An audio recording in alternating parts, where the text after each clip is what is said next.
아주 오래전에 학부 전도사 때쯤이죠. 한 26쯤, 25, 6쯤 될 때인데, 그 앞에 이게 너무 간절하게 이 예배를 드리는 한 분 집사님이 계셨습니다. 눈도 안 깜빡거리고요. 막 뚜렷지게 쳐다보는데, 야, 진짜 이게 레이저가 나오고 설교 똑바로 안 하면 네 죽을 줄 알아라. 그 정도로 눈을 째려보고요. 막 찬양하는데 전심으로 찬양하고요. 정신이 좀 안 좋나 처음에 이렇게 생각했습니다.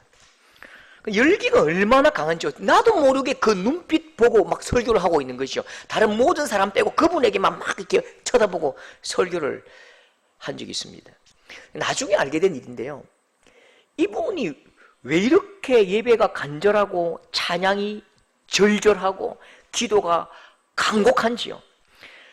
나중에 이 이야기를 들었습니다. 그 아버지가 얼마나 교회를 미워하는지요. 찬양대석에 이렇게 찬양을 하다가 아버지가 들어와서 찬양대 가운을 입은 채로 이 머리끄댕이를 잡혀갖고 질질 끌려 나간 적이 한두 번이 아니랍니다. 이 성경책을 막 다 부러뜨려버리고 교회 갈까 싶어서 막 가위로 머리를 팍팍 깎아버리고 그 고통과 그 통곡의 세월, 신앙을 지키기 위한 그 눈물의 시간들은 이루 할 수가 없는 거죠. 나의 이 예배가 언제 멈출지 모르는 그 절박함, 나의 예배가 오늘 나의 찬양이 언제 그만두어야 할지 모른다는 그 절박함, 그 절박함이 간절함을 만들어내는 거죠. 이런 분들에게요, 말씀 한마디, 찬양 한 소절, 기도 한 줌, 하나하나가 보물이고 보물입니다. 절대로 놓칠 수가 없는 거죠. 아주 최근에 이 대구에서 또 한 분을 만났는데요. 이런저런 이야기를 나누다가 보니까 인사하면서 고향이 어디십니까? 이렇게 하다 보니까 내가 잘 아는 집 며느리인 거예요. 반갑다고. 어떻게 여기서 이런 집안의 그 집사님의 이렇게 집안을 만났냐고 막 너무너무 반갑다고 인사를 했어요. 제가 아는 이 집안은요, 희한하게도 5대째 예수 믿는 집안인데 사돈의 8촌까지 목사가 34명, 장로가 56명, 권사가 26명, 그 중에 한 명도 예수 안 믿는 사람이 없는 거지요. 제 아는 선배 한 분이 목사 10년 차인데 대표기도 한번 해보는 게 소원이라고 할 만큼 그 정도로 이렇게 이제 집안이 예수 믿는 집안인데요. 그 집안의 며느리가 된 거죠. 이런저런 이야기하면서, 야, 집사님, 내가 아는 집 가문인데, 가정인데 어떻게 그렇게 믿음의 가정에 결혼하셨습니까? 참 복이 있으십니다. 이렇게 말씀을 드렸는데 갑자기 눈물을 이렇게 흘리시면서, 목사님, 저는 온 집안에 한 명도, 사돈 8촌이 아니고 이웃 사촌까지 한 명도 예수 믿는 사람이 없는 가정에서 저 혼자 예수 믿었습니다. 아버지 핍박이 얼마나 심한지 주일 아침에 절대로 출입 금지, 집에 딱 지키는 거죠. 그냥 문 앞에 지키시는 것입니다. 그래서 아버지가 출타하시면 살짝 엄마가 보내준대요. 교회 가라 보내주는데, 하필 그날따라 아버지가 일찍 들어오시잖아요. 그러면 엄마를 때리는 거예요. 엄마를 막 때리니까요, 집안이 전쟁터가 됩니다. 이 마음에 오늘이 마지막일까? 내일이 마지막일까? 혹시 오늘 드리는 이 예배가 내 인생의 마지막 예배가 아닐까? 그렇게 간절하게 예배를 드리면서 한 가지 기도 제목이 생겼대요. 세상 천하 다른 것 다 포기할 수 있대요. 하나님, 내 정말로 모든 것 다 뺏어가시고 모든 것 다 내가 포기하겠습니다. 내 인생 일대에 한 가지 기도 제목, 이것 한 가지 기도 제목, 이것 딱 들어주십시오. 이거 한 가지 안 들어주시면 내가 그냥 막 죽어버릴랍니다. 한 가지 기도 제목이 뭘까요? 그 인생의 단 한 가지 기도 제목, 단 한 가지 기도 제목이 뭘까요? 단 한 명도 불신자가 없는 가정에 결혼하게 해주십시오. 단 한 명도 불신자가 없는 가문에 그 형제를 만나서 결혼하게 해주십시오. 참 감사하지요. 그 기도가 딱 이루어졌는데요, 사돈의 8촌까지 단 한 명도 불신자가 없고 수십 명, 수백 명이 다 예수 믿는 그 집안의 형제를 만나서 결혼을 했다니까요. 여러분, 열려 있을 때는 아무것도 아니지요. 우리가 오늘 드리는 예배 다음 주도 드릴 수 있을 것 같지요. 우리가 저도 기억하는데요. 코로나 터져서 예배 딱 중지명령 내리고 그 다음 예배 때 진짜 그때 예배가 너무너무 소중했던 것 같아요. 이게 우리가 매주마다 내가 드리고 싶다고 드릴 수 있는 예배가 아니구나.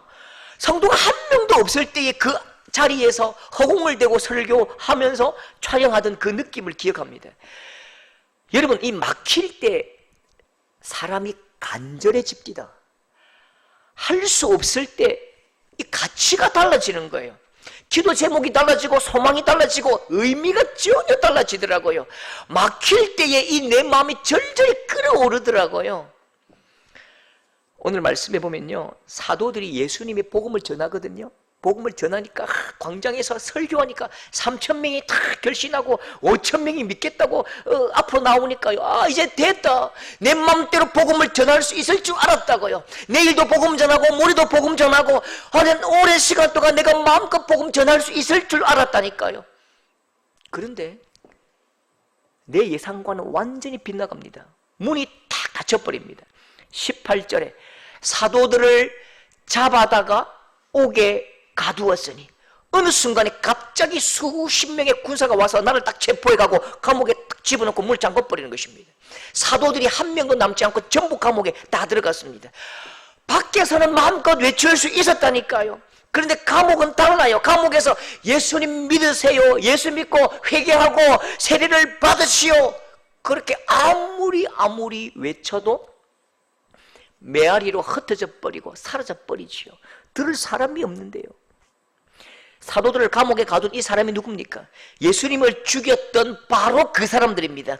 이 사람들의 마음을 보십시오. 17절, 사두개인의 당파가 다 마음의 시기가 가득하여 일어나서 33절, 그들이 듣고 크게 노하여 사도들을 없이하고자 할세 죽여버리겠대요. 이 사람들은 눈 하나 깜짝하지 않고 다 죽일 수 있는 사람들입니다. 그들에게 잡혔고 그들에게 갇힌 것이지요. 사도들은 이제 전부 갇혀서 살지 죽을지 모른다고요. 다시 복음을 외칠 수 있을지 없을지도 모르지요. 그때 이 사도들이 감옥에 가만히 앉아서 무슨 생각을 했을까요? 가만히 앉아서 창틀을 바라보면서 누가 있나? 간수요, 당신 예수 믿으실랍니까? 간수도 떠나버리고 아무도 없을 때에 가만히 앉아서 무슨 생각했을까요? 제가 한 30년쯤 전에 훈련소에 들어갔거든요. 훈련소 들어가기 전에 창원 그 앞에서 이 탕수육을 시켜가지고요, 탕수육을 맛있게 먹었습니다. 너무 많이 시켜가지고 절반을 남겼습니다. 절반을 남기고 훈련소로 들어갔다고요. 그날 저녁 훈련소 저녁 식사는 한 번도 제 인생에 먹어본 적도 없고 경험해 본 적도 없는, 군대 갔다 오신 분 아시죠? 똥국에 누런 깍두기에 맛김 하나. 그때 그 밤에 먹을 수가 없으니까 버렸죠. 그날 그 8시부터 9시, 10시까지 내 머릿속에 가득 채운 게 뭘까요? 한 개만 더 먹고 올걸. 한 개만 더 먹고 올걸. 이럴 줄 알았으면 하나라도 내가 그 내 입에 넣고 올걸. 하나라도 내 입에 넣고 올걸. 꿈도 탕수육 꿈꿨습니다. 여러분, 오늘 말씀에 감옥에서 아무리 복음을 외쳐도 대답 없는 메아리로 흩어질 때에 사도들이 무슨 생각했을까요? 옆집에 그 청년 내일 약속했는데 어제 만나줄걸. 그 앞집 새댁이 내일 전도하러 가기로 했는데 어제 갈걸. 뒷집 할머니 내일 만나서 세례받기로 했는데 어제 줄걸. 어제 할걸. 기도라도 해드리고 올걸. 더 열심히 할걸. 잠도 안 자고 내가 복음 전하고 그냥 힘을 다해서 다 전하고 올걸. 그렇게 후회가 밀려오고 아쉬움이 가슴을 치는 것입니다. 어찌할걸. 야, 내가 내일 하면 될 줄 알았는데 내일이 안 오는구나. 안 올 수도 있겠구나. 바로 그때 문이 착 열리는 거죠. 19절, 주의 사자가 밤에 옥문을 열고 끌어내어 20절에 가서 성전에 서서 이 생명의 말씀을 다 백성에게 말하라. 감옥문이 갑자기 싹 열려버리는 것입니다. 감옥문이 열린 게 아니고 사실은 복음의 문이 다시 열린 것입니다. 보십시오. 21절, 그들이 새벽에 성전에 들어가서 가르치더니, 새벽에 성전에 들어가 가르치더니, 이 새벽에 성전은 GS25시가 아니라고요. 성전 문이 열리는 시간이 있다고요. 상번제 9시, 하번제 오후 3시. 여기서 새벽에라는 말은 6시 이전이라는 뜻입니다. 해 뜨기 전, 6시 이전. 그럼 시간이 비잖아요. 여러분은 시간이 빌 때 뭐 하지요? 시간이 비면 어젯밤 새도록 잠 못 잤으니까요. 소고기 국밥이라도 한 그릇 하고 와야지요. 잠이라도 자고 와야지요. 피곤한데 사우나라도 한번 하고 와야지요. 아니면 그냥 도망을 가야지요. 또 잡힌다니까. 이 사람들은 지금 그냥 걸어 나온 게 아니라 탈옥이잖아요. 탈옥 추록이잖아요. 그런데 이 사람들이요, 감옥에서 나오자마자 막 성전으로 달려갑니다. 누구 때문에? 성전 문 앞에서 노숙하는 사람들이 있거든요. 멀리서 온 사람들이 성전 앞에 밤에 노숙을 합니다. 성전 문이 열릴 때까지 그냥 기다린다고요. 성전 문에 줄 선 그 사람들에게, 그 지금 노숙하고 있는 사람들에게 빨리 깨웠겠지요. 예수 믿어야 됩니다. 예수 믿어야 됩니다. 예수 생명, 예수 구원, 예수 부활하셨습니다. 왜요? 왜 그렇게 마음이 급할까요? 곧 해가 뜨면 다시 잡혀갈 것이거든요. 해가 뜨면 나를 잡으러 올 거거든요. 내 인생의 마지막일지 모르는 복음입니다. 듣는 이 사람들에게, 지금 노숙하고 있는 이 사람들에게는 마지막일지도 모르는 생명의 복음입니다. 이 생명의 말씀을 듣는 자는 살아날 것입니다. 그 간절함과 열기가 어떨까요? 펄펄 끓어오르고 막 달아오르지 않았을까요? 전날에는요, 바로 감옥 들어가기 전날에는 예수 믿으십시오. 예수 믿으면 복 받습니다. 안 믿으려면 말고요. 이렇게 했다면 오늘 이 감옥에서 바로 나와서 외칠 때에는요, 아마 그 사람들의 손을 붙잡고 어깨를 흔들면서 예수님은 당신을 사랑하십니다. 예수님 믿으셔야 당신 살아요. 예수님 부활하셨습니다. 그렇게 눈물로 간절히 한 글자 한 글자 꾹꾹 눌러가면서 이른 새벽 6시부터 아마 9시, 10시까지 전하고 또 전했을 것입니다. 아마 교회 역사상 가장 간절했던 마지막 전도 시간, 최후의 3시간, 그렇게 꼭꼭 눌러가면서 눈물로 온 마음으로 예수님 당신을 사랑하십니다. 죽었던 예수님은 부활하셨습니다. 지금 살아계십니다. 그렇게 간절하게 복음을 전했겠지요. 여러분, 이 한자를 좀 읽어보실랍니까? 전도는 전도다 이렇게 읽습니다. 전도는 전도다가 아니고요, 전도는 전도다 이렇게 읽습니다. 앞에 전도는 우리가 예수 믿으십시오, 예수 믿으십시오, 그게 전도입니다. 뒤에 전도는 뭐지요?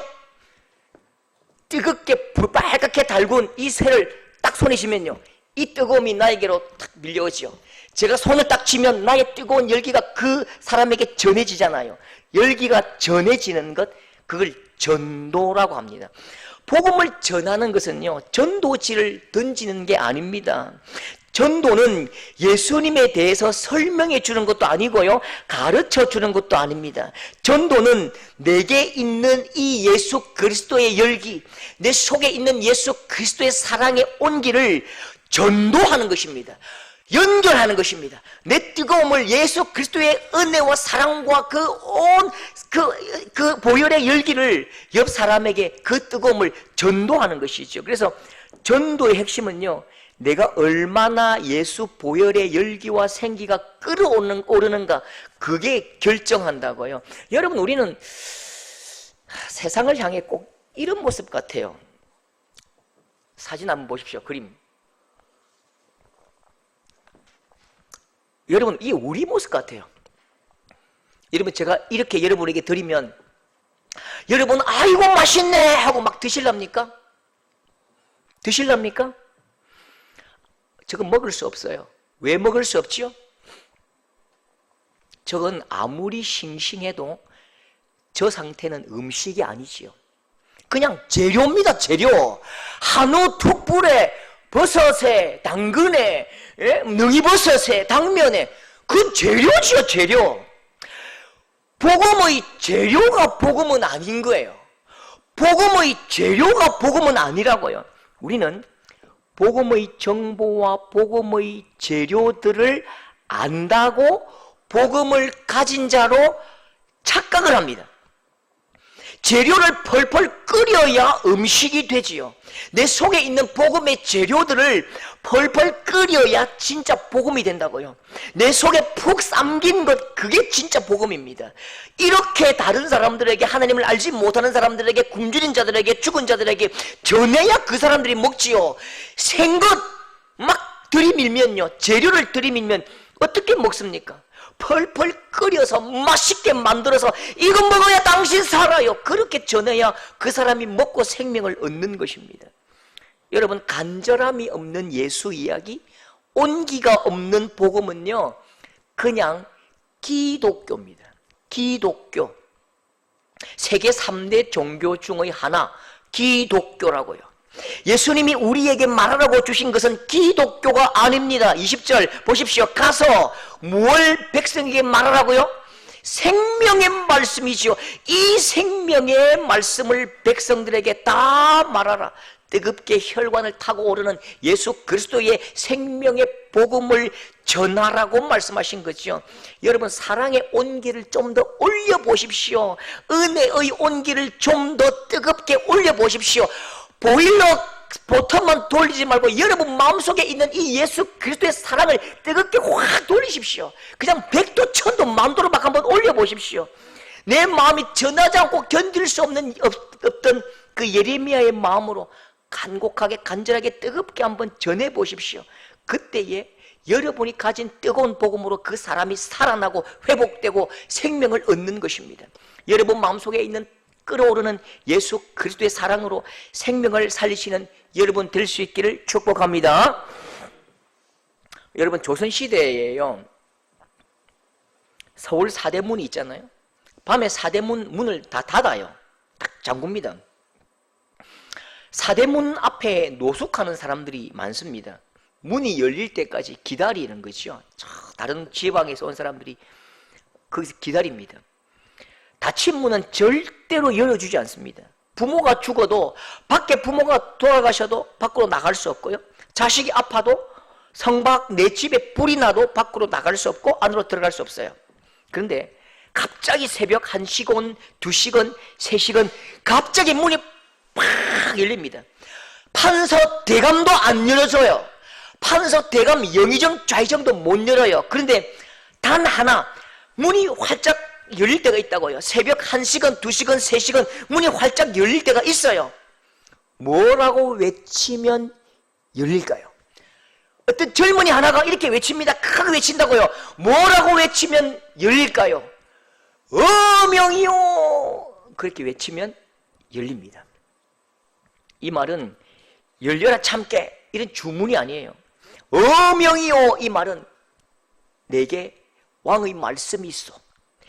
내 손에 내 입이 진실로 전해야 할 왕의 말씀이 있습니다, 그 뜻입니다. 어명을 가진 사람에게 열리는 거지요. 왕의 말을 잡아둘 문이 없는 것입니다. 왕의 명령을 기다리게 할 문이 없는 것입니다. 자, 말씀 보시면요, 꽁꽁 닫힌 문들의 세상이지요. 감옥 문이 닫히고 정치 권력자들의 만문이 닫혔고 복음의 문이 닫혔고 닫히고 다 닫혔습니다.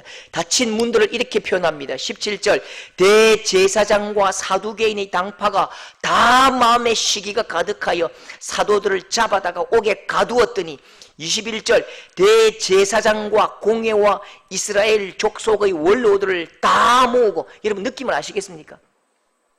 핵심 단어는요 다입니다. 다 마음의 시기가 가득하여 다 모으고, 전부 다 모였습니다. 다 모여서 문 닫고 묶어버리고 쪼이고 엮어서 결국은 어떻게 만든다고요? 33절 그들이 듣고 크게 노하여 사도들을 없이 하고자 할세, 사도들을 죽이고자 할세. 빠져나갈 틈이 없습니다. 장벽이 겹겹입니다. 모든 사람들이 미워하고 전부 나를 죽이려고 닫았습니다. 감옥 문도 닫히고 만문도 닫히고 복음의 문도 닫히고 다 닫았다고요. 여러분 이때 말씀에 철문이 열리지요. 갑자기 문이 열립니다. 하나님의 놀라운 일들을 보십시오. 23절 우리 다 같이 읽어볼까요? 23절 시작. 옥은 든든하게 잠기고 지키는 사람들이 문에 서 있으되 그 안에는 한 사람도 없더이다. 문은 그대로 있어요. 사람은 빠져나왔죠. 25절에도 보소서 옥에 가두었던 사람들이 성전에 서서 백성을 가르치더이다. 감옥문은 잠겨져 있어요. 안에 있는 줄 알고 보초 서고 있다고요. 그런데 사도들은 밖에 나가서 성전에서 복음을 전하고 백성들을 가르치고 있습니다. 문이 활짝 열렸지요. 감옥문이 열리고 출입문도 열리고 대문도 열리고 성전문도 열리고 복음의 문도 열리고 복음을 듣는 모든 사람들의 마음문도 열리고 구원의 문도 다 열렸습니다. 닫힌 문들이 전부 열렸지요. 여러분 왜 열렸지요? 너무너무 큰 기적, 이 기적으로 문이 열린 이유가 무엇입니까? 하나님께서 왜 문을 여셨지요? 음영이요. 20절 옥문을 열고 끌어내어 이르되 가서 성전에 서서 이 생명의 말씀을 다 백성에게 전하라. 21절 그들이 듣고 새벽에 성전에 들어가 생명의 말씀을 가르치더라. 왜 문이 열린다고요? 우리의 바램이나 우리의 소원 때문에 문이 열린 게 아니라고요. 하나님의 소원을 품고 하나님의 말씀을 품고 하나님의 말씀을 가진 자, 그 사람이 해야 할 말이 있기 때문에, 그 사람이 전해야 할 왕의 명령이 있기 때문에 문이 열린 것입니다. 그 음영의 이름이 뭐라고요? 이 생명의 말씀이죠. 생명의 말씀이죠. 사람이 살고 죽는, 사람을 살릴 수 있는 유일한 복음, 유일한 말씀을 이 사도들에게 주셨다고요. 이 생명의 말씀이 여기도 있고 저기도 있고 이 방법도 되고 저 방법도 된다면요, 아마 하나님은 이들을 감옥 밖으로 내어놓지 않았을 것입니다. 이 생명의 말씀을 오직 사도들에게만 주셨기 때문에, 이 사도들이 유일한 생명의 증인이기 때문에 그 말씀을 전하라고 감옥의 문을 열어주셨지요. 여러분, 다치고 또 다쳐도요, 아무리 우리가 미움을 받고 고통을 당하고 전도해도 안 되고 복음의 문이 닫혀도 절대로 변하지 않는 사실이 있습니다. 여러분, 환경과 상황은 변합니다. 환경과 상황은 변한다고요. 그 절대로 변하지 않는 게 뭘까요? 어떤 것도 변하게 할 수 없는 게 뭘까요? 바로 우리 자신의 문제입니다. 내가 누구냐의 문제입니다. 32절 다 같이 읽어볼까요? 시작. 우리는 이 일의 증인이요. 우리는 이 일의 뭐라고요? 증인이요. 증인이기 때문에 20절 이 생명의 말씀을 다 백성에게 말하라. 우리가 증인이래요. 여러분, 상황과 환경은 바뀔 수 있고 열릴 수 있고 닫힐 수 있고 어떤 상황이라도 우리가 누구냐, 내가 누구냐는 것들은 바뀌지 않는 거예요. 나는 증인이라고요. 이 생명의 말씀의 증인이라고요. 자, 여러분 중요합니다. 보십시오. 오늘 이 말씀은, 우리가 읽은 말씀은, 이 현장은 법정입니다. 법원이에요. 증인 대 증인의 싸움입니다. 지금 유대 종교 집단들, 바리새인과 사두개인과 대제사장들이 이 사도들을 잡아가지고 사기를 칩니까? 알면서 속입니까?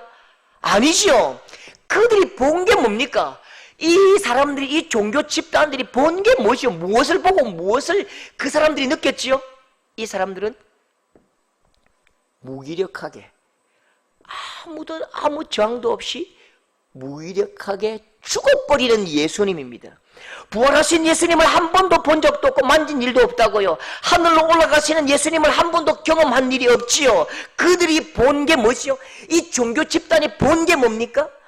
촌출신, 볼품없는 예수, 로마 군병들에게 채찍을 맞을 때에 하나도 그렇게 정하지 못하는 예수, 무기력한 청년 예수, 십자가에 못 박혀 죽을 때도 피 흘리고 아파하면서 죽어간 무기력한 예수, 그 연약한 예수를 보았다고요. 못난 인간 예수를 보았다고요. 그래서 그들이 전심으로 말하는 것입니다. 28절 이르되 우리가 이 이름으로 사람을 가르치지 말라고 음금하였으되, 얘들아, 이 예수는 구주가 아니야. 구주라고 말하지 마라. 내가 봤어. 그는 무기력해. 그는 아무 힘도 없는 약골이야. 그 예수가 어떻게 우리의 메시아가 될 수 있어? 그 무기력하고 약해 빠진 예수가 어떻게 우리의 구주가 될 수 있어? 하나님 아들 아니야. 그들은 그들의 증거, 그들의 증언이지요. 그가 경험했던 대로, 보았던 대로 막 증언하고 외치면서 입을 막는 것입니다. 이 증인들 앞에서 이 사도들과 우리는 어떤 증인으로 부르셨지요? 32절 우리는 이 일의 증인이요. 이 일이 뭐죠? 부활이라고요. 예수 그리스도의 부활입니다. 이 생명의 말씀을 다 백성에게 말하라. 여러분, 우리는 부활하신 예수님을 보았지요. 그 손을 만졌고 부활하신 예수님의 말씀을 들었습니다. 부활하신 예수님께서 하늘로 올라가셨지요. 곧 오심을 약속하시고 천사들의 손에 이끌려 하늘로 올라가셨습니다. 우리가 그 부활의 증인이지요. 생명의 말씀의 증인입니다. 그래서 말합니다. 29절 베드로와 사도들이 대답하되 이르되 사람보다 하나님께 순종하는 것이 마땅하도다. 우리가 증인이다. 우리는 너의 말을 듣지 않겠다. 왕이신 하나님의 말씀을 듣겠다. 우리가 증인이다. 그렇게 말하는 것입니다. 여러분, 누가 이겼지요? 누가 이길까요? 보십시오. 거짓말 대 진실이면 법정에서 진실이 이길 가능성이 굉장히 높아요. 그런데 오늘 이 유대 종교인들이 거짓말을 말하는 게 아니지요. 하나님의 관점으로 이 사람들은 거짓이지만 그들이 보고 느끼고 그들이 아는 것은 거짓말이 아니에요. 그들의 한계 속에서 예수는 하나님의 아들일 수가 없는 거예요. 그렇게 무기력하고 대항하지 못하고 그렇게 무기력하게 죽어버린 그 사람이 어떻게 하나님의 아들이요 메시아일 수 있습니까? 자기도 구원하지 못하는 자가 어떻게 남은 다른 사람들을 구원할 수 있습니까? 거짓 대 진실의 싸움이 아닙니다. 이 싸움은요, 증인 대 증인의 싸움입니다. 그래서 치열하다고요. 그래서 불신자들과 복음을 전하고 예수 믿게 하는 것이 치열합니다.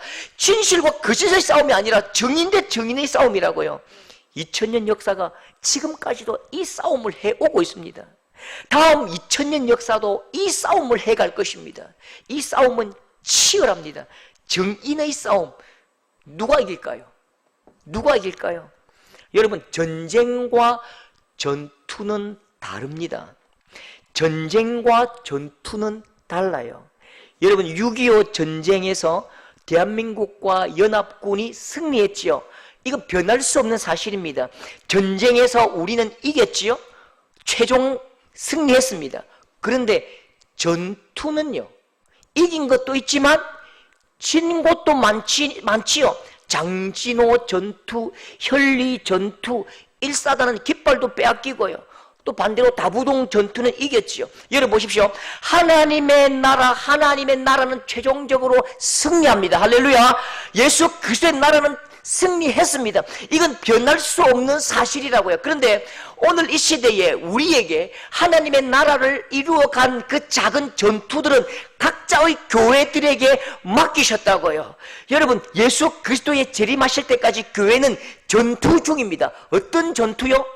증인과 증인의 싸움이시오. 각자가, 교회가, 개인이, 성도들이 지역에서, 직장에서, 가정에서 전투 중입니다. 증인과 증인 전쟁이지요. 이기는 교회도 있고 지는 교회도 있을 것입니다.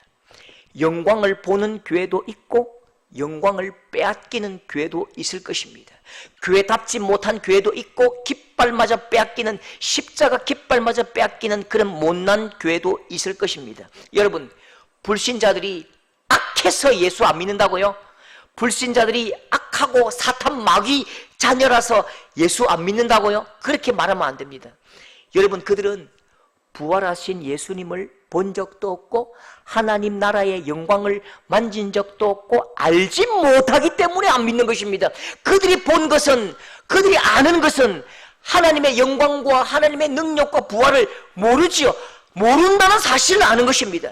예수 그리스도 무기력하게 죽어버린, 십자가에서 죽어버린 오래전 2000년 전 그 예수를 알기 때문에 그들은 말합니다. 나는 본 적 없어요. 나는 예수님 살아난 거 본 적 없어요. 나는 예수님이 살아나셔서 이 땅을 통치하시는 것 본 적 없어요. 그래서 안 믿어요. 그러면 우리는 무엇을 증언해야 하지요? 무엇을 보여줘야 하지요? 예수님 부활하셨습니다. 예수 그리스도의 생명을, 말씀을 듣고 구원받으십시오. 예수 생명, 예수 은혜, 당신을 사랑하십니다. 이 부활을 증언해야지요. 증언은 어디에 있습니까? 내 삶에, 내 현장에 끌어오르고 열망하고 내 삶의 증거로, 흔적으로 나타내 보여줄 수 있다고요. 나에게 이 복음이 흔적이 없고 나에게 이 복음이 한 번도 실현된 적이 없는데 뭘 증거하고 뭘 보여줍니까? 여러분, 정의는 반드시 내가 경험하고 누린 것들을 보여줄 수 있어야 증거로 채택되는 것입니다. 정의는 눈에 불을 켜고 내가 본 것과 아는 것과 누린 것을 생명력 있게 막 퍼부어야 하는 것입니다. 그렇게 전할 때에 문이 열립니다. 여러분, 그 정인에게 닫힌 문이 열린다고요. 말씀을 전해야 하는 그 부르심과 그 음영 앞에 내게 닫힌 모든 문들은 열릴 것입니다. 문이 무너질 것입니다. 여러분, 다시 한번 말씀드립니다. 닫힌 것이 있습니까? 여러분 삶 가운데 건강이 닫히고 직장이 닫히고 사업이 닫히고 여러 가지 많이 닫힌 것이 있습니까? 아무리 외쳐보십시오. 열려라 참깨, 알리바바와 40인의 도둑 동화처럼 열려라 참깨, 열려라 참깨, 아무리 외쳐도 그 문은 열리지 않을 것입니다. 왜요? 부르심이 없기 때문이지요. 그러나 우리는 이 일의 증인이요, 32절, 우리는 이 일의 증인이요, 열려라 복음, 내가 증언해야 할 하나님의 말씀이 있고 이 하나님 말씀을 다른 사람들에게 증거하여 저 생명을 살려야 할 부르심이 있을 때에 문이 열리기 시작하는 것입니다. 건강의 문도 열리고 직장의 문도 열리고 사업의 문도 열리고 여러분 인생의 문이 활짝 열릴 것입니다. 여러분 힘써서 이 증언 전쟁에 나서 보십시오. 죽을 힘을 다해서 이 증언 전쟁에 헌신해 보십시오. 열려라 복음. 복음이 열리는 날, 바로 그날에 내 인생을 가로막고 있는 모든 문들이 활짝 열릴 줄 믿습니다. 활짝 열어놓으신 이 길을 따라 이 치열한 증언 전쟁에서 날마다 승리하시는 저와 여러분 될 수 있기를 축복합니다.